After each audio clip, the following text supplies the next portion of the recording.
types of manufacturing industries, right? Yes, ma'am. Yes, ma'am. Okay, great. So, okay, just let's do a little recap till the others come in, okay, for 2-3 minutes. Okay, just let's quickly go back. So, what is business? Can any one of you tell me the meaning of business? The definitions I had given. If you must have seen, there is a list of many definitions given in the folder which I sent you on the WhatsApp group. Okay, so what is business? Can anyone read out for me? Business is an institution organized and operated to provide goods and services to society under the incentive of private gain. Excellent. Very, very good. Okay. Then what were the important features of business? Sale, transfer or exchange, risk, economic activity, creation of utilities, profit motive, regular dealings, and dealings in goods and services. Very, very good. Okay. Ronak, you try the next one. Okay. Which business activities divided into which two important categories? Ronak, please unmute. Yes, tell me, Ronak. Industry and commerce. Industry and commerce. Excellent. Very, very good. Okay. What is an industry? Good morning, Ved. Melvin, can you please answer what is an industry for me? Ma'am, Come on, quickly. ma'am, industries are places where goods are manufactured. Industry means the production or manufacturing of products with the help of human beings and other resources. Okay, and with the application of the important M's of management, that is men, machinery, materials, and money. Goods produced by industry, they can be capital goods or they can be consumer. Okay. Wait, which are the three important types of industries? Primary, secondary, and tertiary. Very good. Primary industries, Costa, which are the two important types we did yesterday? Which were the two important types of primary industries? Genetic industries and extractive industries. Very good. Okay. What are genetic industries? Who can tell me? One of you? Genetic industries are the industries which take the material from the parent or something. Like, for example, eggs. Parent or something means what? Say properly. They are derived from the study of heredity. Okay. Genetic. Heredity. Yes. Okay, they refers to the study of heredity and they engage in the reproduction and multiplication of certain species of plants and animals. Whenever you are talking about these industries, kindly give proper examples, please. Like plant nursery, poultry farm, you have to give examples with the definition. Okay. Then, what are extractive industries? Ved, can you try? Yes. The industries engaged in the extraction of useful material from nature I call extractive industries, such as earth and below earth and sea. Yes, from beneath the surface of earth and sea. Give me some examples of extractive industry, please. Agriculture, mining, fishing, quarrying, etc. Okay, very good. Then what are secondary industries? Ronak, what are secondary industries?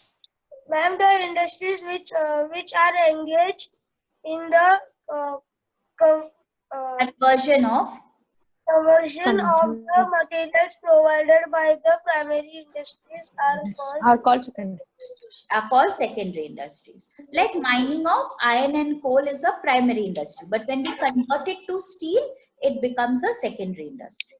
Okay, very, very good. Melvin, which are the two important types of secondary industries? Ma'am, the two important types of secondary industries are manufacturing industries and constructive industries. Very, very good. Costa, what are manufacturing industries? Manufacturing industries are industries which manufacture products, or rather they process the raw materials into semi-finished or finished products. Very, very good. And they create what kind of utility for us when they convert raw material to finished products? By making useful products. Yeah, but some utility they are creating for us. What utility are they? Possession utility? No, no. They are creating form utility because I'm converting a raw material to a finished product. So it creates a form utility form. Okay, like the cotton plant being spun into cloth. So it becomes a form utility, right? Okay, very good. Then, okay, which are the 4 important types of manufacturing industries? Analytical, synthetical, Processing and assembling. Assembling. Okay. In which of the industries do we break down things? Synthetical. No, Yes. no. Breaking down of parts. Analytical. Analytical. Joining together. Synthetical. Going through various stages. Processing. Processing. Okay. And putting parts together, big parts. Assembling. Assembling.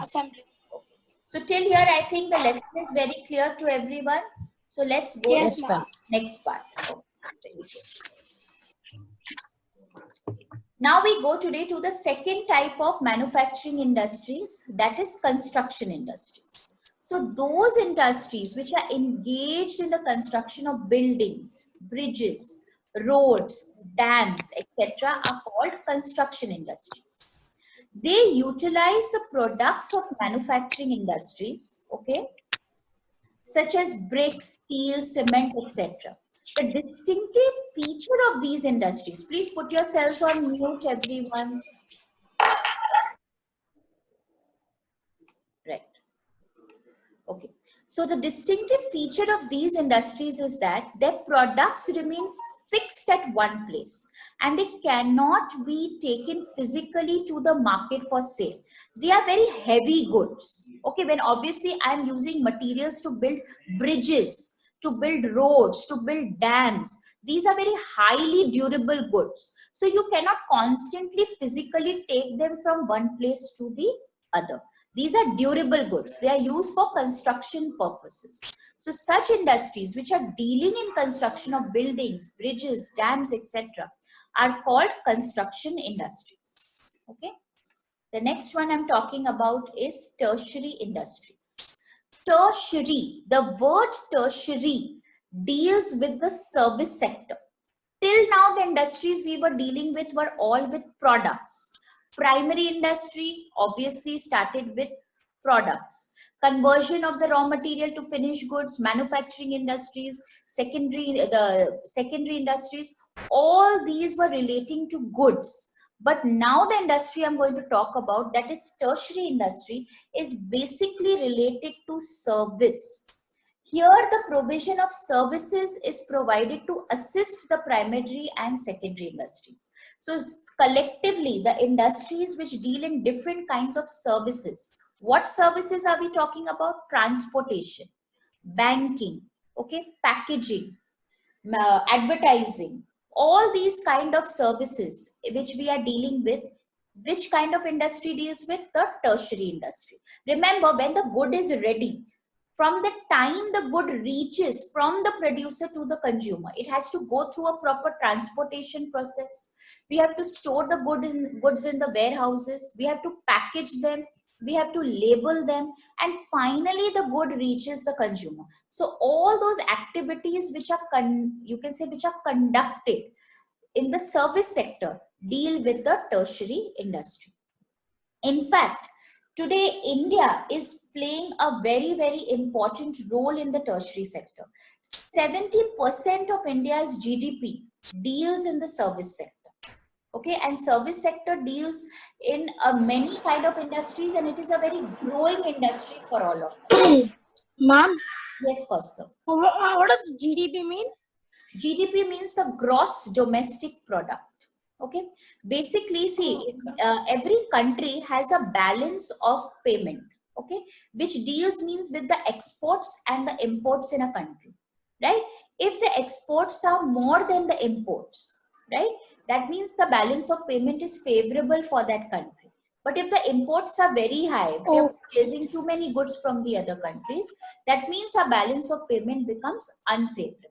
So as a service sector, okay, India is playing a very, very important role today because it is providing services in many, many different kinds of fields. Okay. Okay. Yeah. Now, the tertiary industries are also divided into different kinds of industries. Okay. On the basis of size, scale, and operations, we are also dealing with large scale industries, small scale industries, heavy industries, and light industries. Now, what are large scale industries?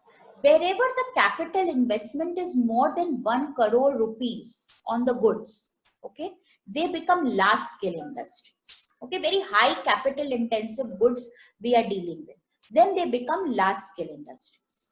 On the other hand, small scale industries are those industries where the capital amount is small. It's less than 1 crore rupees. So such kind of industries are called small scale units. They enjoy lots of benefits, privileges given by the government.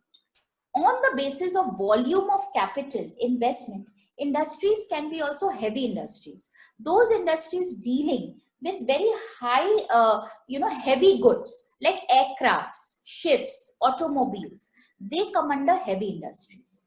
On the other hand, those industries where light capital is required, okay, like for food products, like say maybe jewelry, cosmetics, etc., they come under light industries. So those where the capital investment is more than 1 crore, large scale. Those where capital investment is less than 1 crore, small scale. Those dealing with heavy goods like aircraft shipments, heavy industries, and those dealing with light type of goods like jewelry, food products are light industries. Okay, I hope. Ma'am, where would jewelry come? Jewelry would come under light industries. Okay. Okay.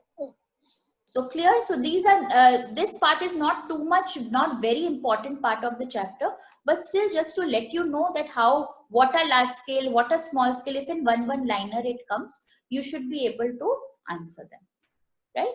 They won't be coming mainly for long questions. If they come, they will come for short ones. Long questions mainly we will be dealing with the different industries, that is primary, genetic and extractive, secondary, and of course the manufacturing industries and the construction industries. Clear? And of course, if you get a short note on service sector, I'm sure all of you will be able to write that which industry we are talking about. Service sector is which industry class? Tertiary industry. And what kind of services are we dealing with? What kind of services are we dealing with? Transport. Banking, advertising, packaging, insurance, etc. So here we come to the end of industry. Any doubts with industry before I go to commerce? Anyone has any doubts with industry? No, ma'am. Yeah? No. So second important branch of business I'm going to speak about is commerce. Now, we have produced the good, we have converted the raw material to finished good. Once the good is ready, what is the second step? Once we have produced the good, manufactured it, and now the good is ready, what should now we do once the product is ready? Ma'am, sell it. Sell it. How are we going to sell it? That means we need a link between the producer and the consumer, right? That link that connects the product from the producer to the consumer, dealing with all commerce. the activities of buying, selling, exchanging, removing the hindrances of people through trade, removing the hindrances of place through transport, through packaging, through insurance, removing the hindrances of time through warehousing, and also providing financial transactions through banking where payments can be made. All these activities of distribution is relating to another important field called commerce.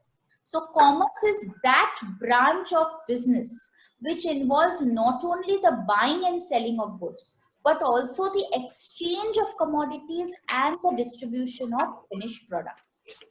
According to James Stephenson, commerce embraces all those activities which help to break the barriers between the producers and the consumers. It is the sum total of the processes which are engaged in the removal of hindrances. What is the meaning of the term hindrance?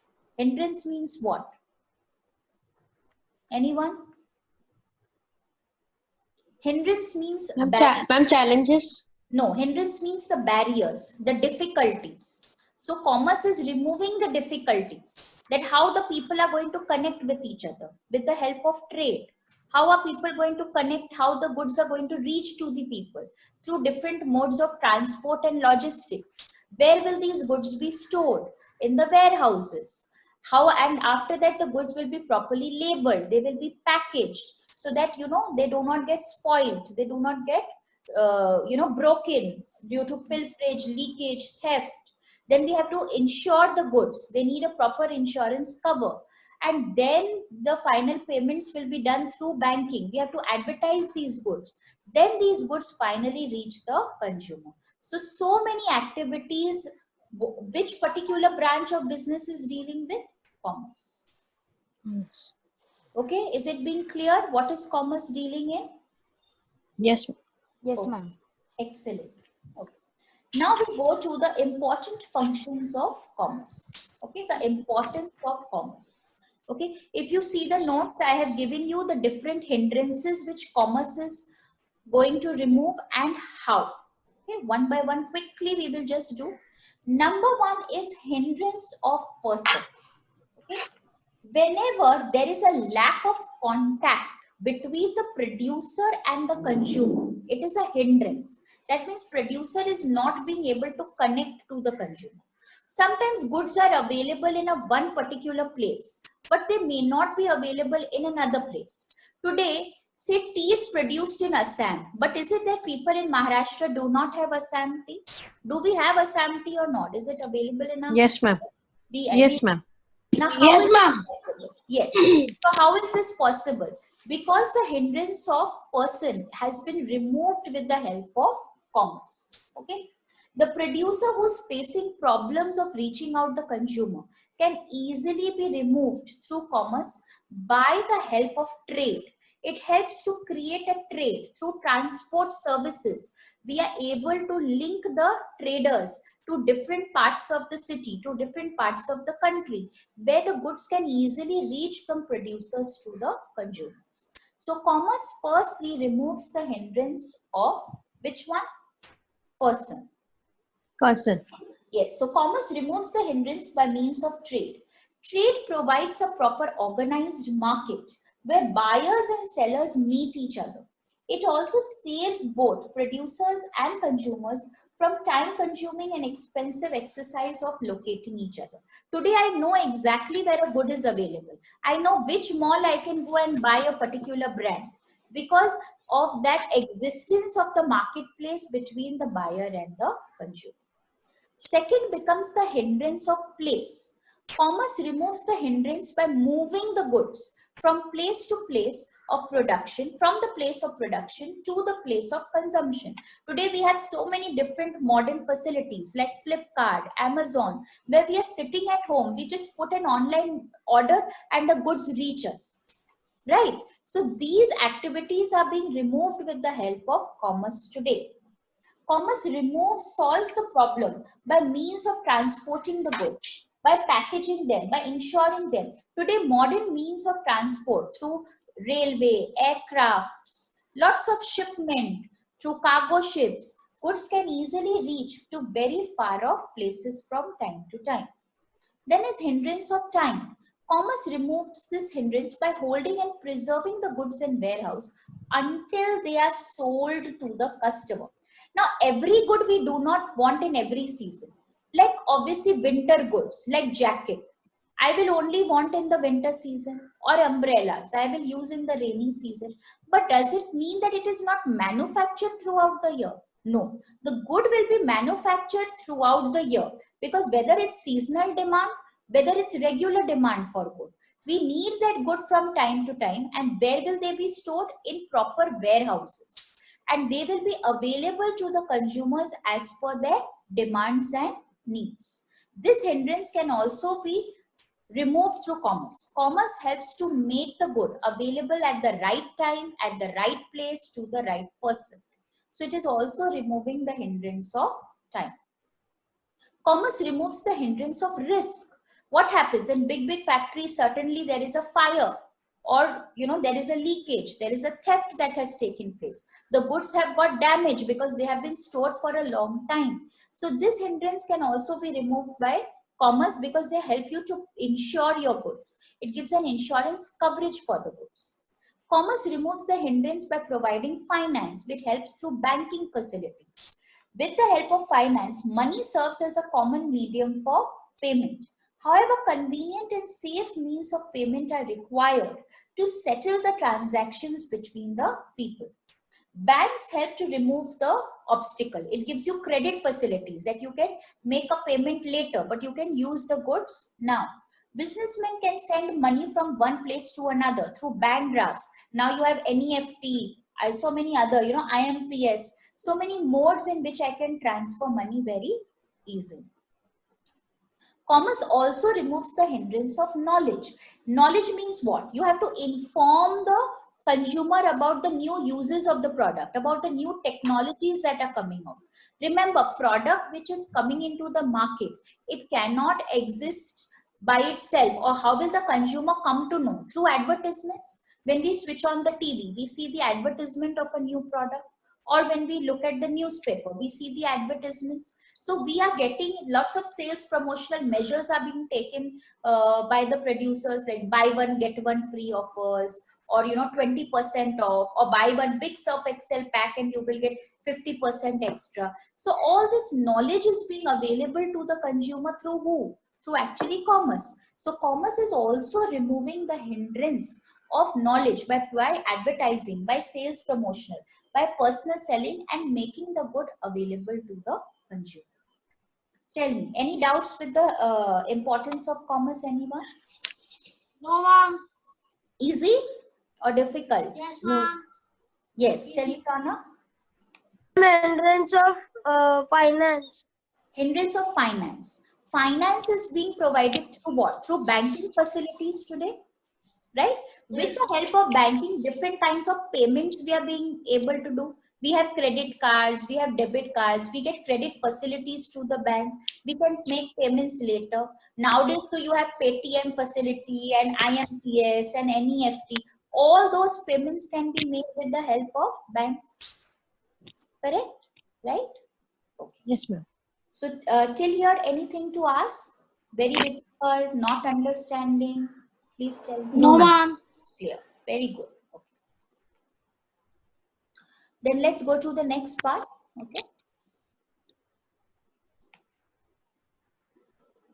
Okay. Neha is absent today. She is not coming. How many of you are there for the commerce class? 6 or 5? Ronak Ma'am, is there. 6. Ved 2. I think 5. Kaustav 3. Melvin 4. Neha 5. Yeah, Neha. Uttirna. Ma'am, Ria is also there. Ma'am, Ria is also there. Ria has not attended even one of my classes. She might be there for economics, I think. She's not there for commerce. Yes, ma'am. Okay. Uttirna. Ma'am, Yeah. we can take maths and commerce, right? You can take maths and commerce. You can take economics and maths. Lots of options are available. Okay, let's continue with the class. I'll solve that doubt later. Okay. Then we come to trade and types of trade. Now, commerce has 2 important branches. Okay, let's go to the branches of commerce.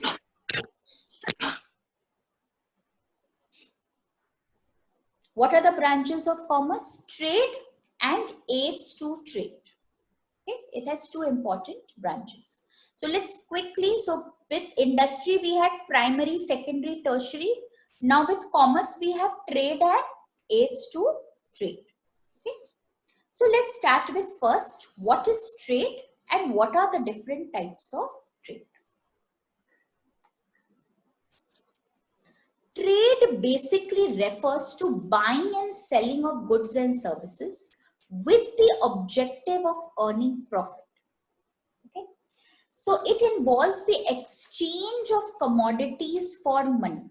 I am exchanging the good from the buyer to the seller, right? Sorry, from the seller to the buyer. So what is taking place? A transfer of ownership is taking place between the seller and the buyer. This activity of selling the goods, of exchanging the commodities to earn money is nothing but trade. Traders serve as a link between the producer and the consumer. They help directing the flow of goods and services to the profitable markets. They also bring about equitable distribution of goods. It's not like you have goods of excess in one area and goods not available in another area. It tries to bring about an equitable distribution of goods throughout the place. In the absence of traders, producers will have to go in search of customers. So if you don't have a person who's doing the trading activity, how will the producer reach the consumer? He will not be able to reach. So trade is the nucleus of commerce. All the activities of commerce, that is transportation, your insurance, warehousing, advertising, packaging, all these activities are being of commerce is because of trade. So trade revolves around commerce, or it is the heart of commerce, the nucleus of commerce. If trade will take place smoothly, then commerce will also take place smoothly. Okay. Now we come to the different important parts or types of trade. Okay. The first one which we are going to talk about is internal trade. Internal. I think all of you have an idea of what is internal trade. What is internal trade? Trade takes place with the geographical boundaries of a country. Ma'am, the trade that takes place in your own country doesn't go outside Correct. So trade that to other takes countries. place within your own country between the buyer and the seller. So both the buyer and the seller, they belong to the same country. There's no import and export. No, they can be import and export, but it will be within the country. The export and import cannot be outside the country. Okay. So that means basically the transaction is taking place within maybe two parts of the country, or within two, you can say within two cities, like that. Okay. Export generally happens when you take the goods and you are, what are you doing? You're selling to another country. That is export. When you're buying from another country, that is import. So internal trade is within the country. Yes, you can say that there is no export and import because it is within the geographical boundaries of one single country. This is also known as domestic trade or home trade. Now, internal trade is divided into two parts: wholesale trade and retail trade. Wholesale trade refers to buying and selling of goods in bulk. What does the wholesaler do? Okay, remember there is a chain. We have the manufacturer or the producer. He is first producing the goods. He is going to sell this bulk of goods to whom? The wholesaler. Wholesaler always buys goods in bulk quantities. Reason being so that his cost of production goes down. Right? So he's going to buy the goods in bulk quantities and then he will sell to different retail outlets.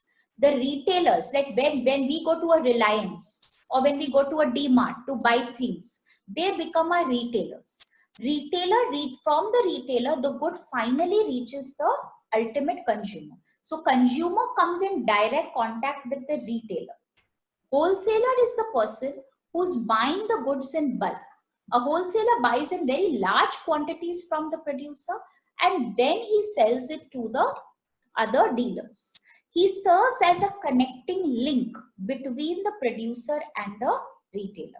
Wholesaler is the link between producer and retailer. Retailer, on the other hand, it refers to buying of goods and services in relatively small quantities because wholesaler is providing in small quantities to every retailer. Once this retailer gets the small quantity of goods, he finally sells to the ultimate consumer. So he is a link between who?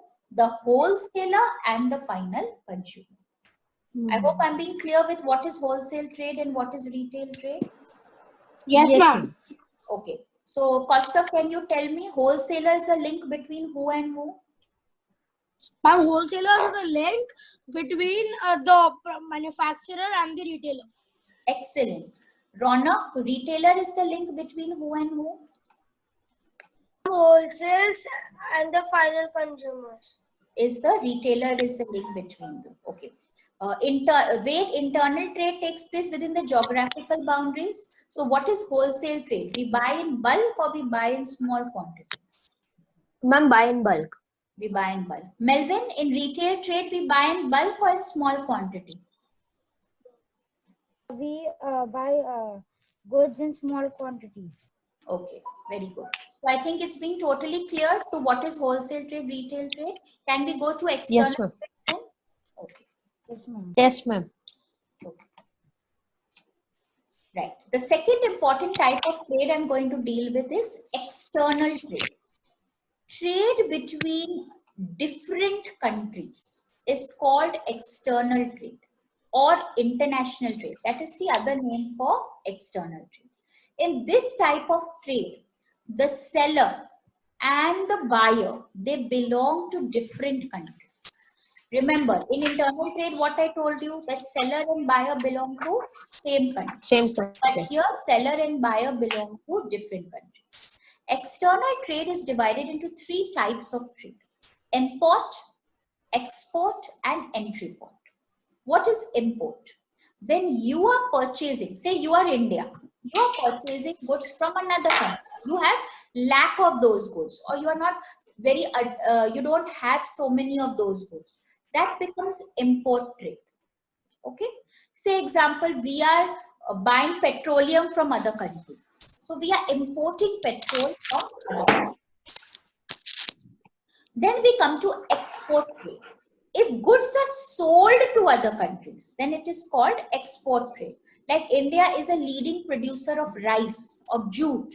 So we are selling these products to other countries. So we are exporting goods. So when you sell, you become an exporter. When you buy, you become an importer. Then what is entry port? A third important type of trade, where goods are imported for export to other countries. Like Indian firms, they may import some goods from America and then they may export those same services to Nepal. This is called entry port.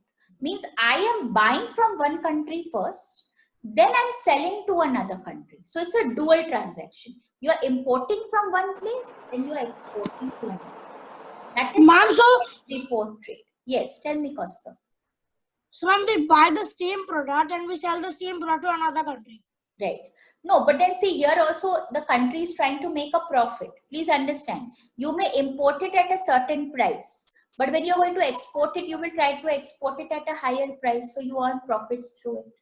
Because maybe your proximity with the other country is much more, you are more close to the other country to sell the good than this countries can directly take from another. That is the time. Ma'am, hold on. Yes, tell me. Ma'am, what if we buy goods from another country and we sell the same goods back to the same country if they have a lack of it? So like what will that be known? See, if we are buying from that country, then obviously we are not going to sell back to that country. That means that country obviously has an excess of it. Isn't it? When I'm buying something from someone else, if they don't have excess, why will they take? Why are they going to sell it only in the first place? Understood? Yeah, okay. Yeah. Okay, clear now? Anything to ask? Any questions? No, ma'am. Oh, someone is making noise. Little unmute. Please mute yourselves. Yes, tell me, Rana. Ma'am, if Nepal asks goods from America, then that will be also export only now. Then why they are asking from India? No. If Nepal is directly purchasing goods from America, then it becomes import. Correct. But if Nepal is not directly purchasing from America, Nepal says that India is much closer to me. It would be cheaper for me to buy goods from India. So India says, okay, India has a good dealing with America. India is now buying the goods from America and it's trying to sell it to Nepal. So here India is also on the forefront because India is making profits through it. On the other hand, for Nepal also it's good because India is closer and America is also being able to sell goods. So in such a scenario, entry port trade comes into picture. Got it? Clear? Yes, ma'am. Okay, very good. Then we go to the next part, that is the interrelation. No, sorry, I've missed out on the second important part. Types of aids to trade. Okay, so we already did the two important branches. First, we did the meaning of commerce. That we did, correct? After that, what we did? After the meaning of commerce, what we did? We did the two important branches of commerce. What were the two important two branches? Ma'am, your voice is lagging. Yes.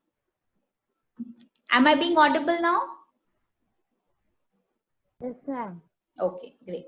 Please, all of you put yourselves on mute so everyone can hear. Yes, ma'am. Now you. Okay. Right. So the important two branches of commerce are trade and aids to trade. We've already discussed what is trade and the types of trade. Now I'm going to discuss the types of aids to trade. Okay.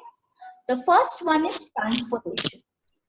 Transportation refers to the conveyance of goods and passengers from one place to the other.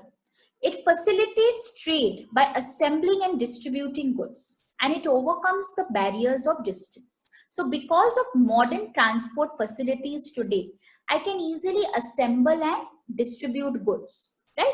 What are the modern means? Through your this shipping, okay, through aircrafts, through road transport, through railway. Lots of transportation measures have been taken place to overcome the barrier of distance, and it creates a place utility for me. So transport is one of the important aids to trade for commerce. In fact, the importance of commerce, the hindrances which commerce removes, and the aids to trade are very similar to each other. Okay, banking and finance. Business needs funds for acquiring assets, for purchasing raw materials. We need raw materials. If we don't have raw materials, how are we going to convert them to finished goods? So who's providing that? Business. Necessary funds can easily be obtained through banking facilities, and that is another aid to trade which commerce provides.